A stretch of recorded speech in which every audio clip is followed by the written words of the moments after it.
Rusiya prezidenti Vladimir Putin uzun aylardan sonra yenə də hərbi formasını geyinərək baş qərargah rəisi Gerasimovla görüşüb və Rus ictimaiyyətinə, dünyaya elan etdi ki, güya Rusiya ordusu Ukraynanın Konstantinovka şəhərini ələ keçirib.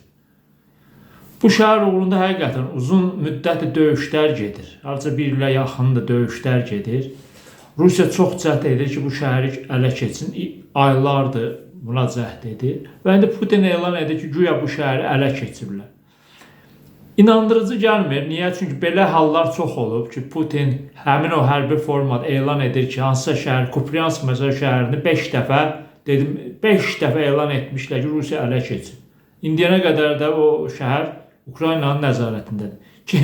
Kim zəmanət verə bilər ki, Konstantinovkanın başına da eyni hadisə gəlməyib. Və Ukrayna prezidenti elə Volodymyr Zelenski dərhal açıqlama verib, təklif edib Putin sözdən. Və çox maraqlı bir təkliflə də çıxış edib Putinə. Putinə deyib ki, əgər siz Konstantinovkanı işğal etmişsizsə, yəni Rusların dilində nəzarətə götürmüşsünüzsə, gəl onda həmin elə şəhərdə görüşək. Çox maraqlı təklifdir. Yəni bu bir daha onu təsdiq edir ki, Rusiya ordusu Konstantinovkanı ələ keçmir. Onda belə bir məntiqi sual çıxır. Yaxşı, hər dəfə Putini öz generalları niyə belə gülməli vəziyyətə qoyurlar, əgər şəhər tam ələ keçirilməyibsə? Bunun sadə bir izahı var. Rusiya kiçik dırnaqarası qələbələr lazımdır. Çünki Rusiyada indi hazırda iqtisadi vəziyyət ağırdır, yanacaq qıtlığı var. Ukrayna dronları Rusiyanın şəhərlərini bombalayır. Elə dünən gecə də artıq Ukrayna dronları Rusiyanın ikinci ən böyük şəhər Sankt-Peterburqun neftarma zavodlarına yenidən zərbələr endirdi. Bu Putinin doğma şəhəridir. Bunun da simvolik mənası var. Yanacaq böhranı dərinləşir. Rusiyanın bir çox şəhərində uzun kilometrlər uzanan növbələr yananıb yanacağa. Hətta həmin o növbələrdə artıq davadalaş da düşür. Bunu internet kanallarından da izləmək olar. Ona görə bu Rusiya cəmiyyətində də narazılıq artır. Bu narazılığı minimuma endirmək üçün, biraz da Rus cəmiyyətinin başını qatmaq üçün hansısa qələbə anonsuna, elanına ehtiyac var. Belə bu arada Putin açıqlama verir ki, Konstantinovka işğal edib. Lap tutaq ki, bu həqiqət, Konstantinovka işğal edib. Bu nəyə dəyişəcək ki? Yəni, əgər bir ilə siz bir kiçik şəhəri işğal edirsinizsə, yəni bu nə deməkdir? Bu, Allah bilir bu şəhər uğrunda nə qədər Rus hərbçisi həlak olub. Nə qədər Rus gəncini Putin ölümə göndərib. Sadəcə bir şəhərin işğal edilməz. Amma inandırıcı deyil. Çünki Ukrayna müqavimət gücü artır və bu arada Putin Amerikaya da bir açıqlama göndərib ki, Amerikanın deməli yanlışının, daha doğrusu konstitusiya qəbulunun 250 illiyi ilə bağlı tədbirlər ki, Putin də öz təbrikini göndərib. Belə bu arada Konstantinovka'la bağlı açıqlama verməsində belə bir güman yarada bilər ki, bəlkə də bu Amerika Trump'a da mesaj var, görürsən mən qələbə qazanıram, Rusiya qələbə qazansam Zelenskini sıxışdır, o bizim Rusiyanın təkliflərini qəbul etsin. Çünki bir ara Trump nə deyirdi? Trump prezident olandan sonra deyirdi ki, Rusiya qələbə çalacaq, Ukrayna prezidenti gəlir Rusiyanın şərtlərini qəbul etsin. Amma sonra Trump'ın mövqeyi dəyişdi və Trump artıq 180 dərəcə fərqli fikirlərdir. Halal olsun Zelenskiyə müqavimət gücü artıb. Həqiqətən bu reallıqdır. Ukraynanın müqavimət gücü artıb. Amma indi Putin Konstantinovkanın işğal edildiyini elan etməyib, Trump'a da bir pas atır ki, bax görürsən bizim uğurlarımız var. Sən Ukraynanı başa sal, Donbas ərazisini Rusiyaya təhvil versin.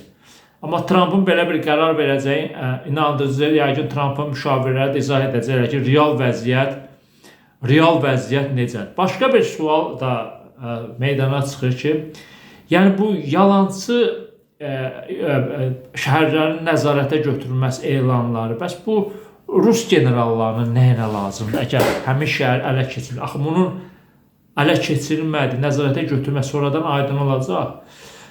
Yəni Rus generalları da müharibə aparırlar. Hakimiyyətdən əlavə maliyyə qoparmaq, hərbi texnika qoparmaq, bir də müdiriyyətə tez-tez elan etmək lazımdır ki, güya ki, uğurları var. Hər dəfə müdiriyyətə desələr ki, irəliləyə bilmirik, tənqid alarlar. Ona görə bunlar da yuxarılara məlumatları ötürürlər. Sadəcə başqa məsələ ki, Putin öz mənbələrinə bu nəzarətə götürülmə dırnaqsı yoxlaya da bilər. Kimisə göndərə bilər ki, həqiqətən görün Konstantinovkanın Rus ordusu ələ keçib ya yox. Mən ölkənin prezidentiyəm, mənə yalan danışmaq olmaz. Amma Putin ilk dəfə deyir ki, yalan danışır. Neçə şəhərin işğal edildiyindən elan etmişdir. Amma həmin şəhərlər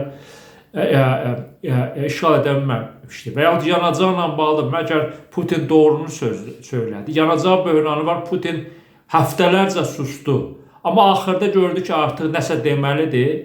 Özünə yaxın jurnalisti Kremlə çağırdı. Hə, dedi, hə, biraz yanacaqla bağlı böhran var, amma neftimiz çoxdur, benzinimiz çoxdur. Yaxşı, neftin çoxdursa, benzinin çoxdursa, onda niyə yanacaq qıtlığı yaşanır? Ona görə yanacaq qıtlığı yaşanır ki, Ukrayna həmin yanacaq, neft emalı zavodlarına zərbələr vurur. Tam emal edə bilmirsiniz, bu da logistikanı pozur. Və Rusiyanın şəhərlərində də qəribə vəziyyət yaranır.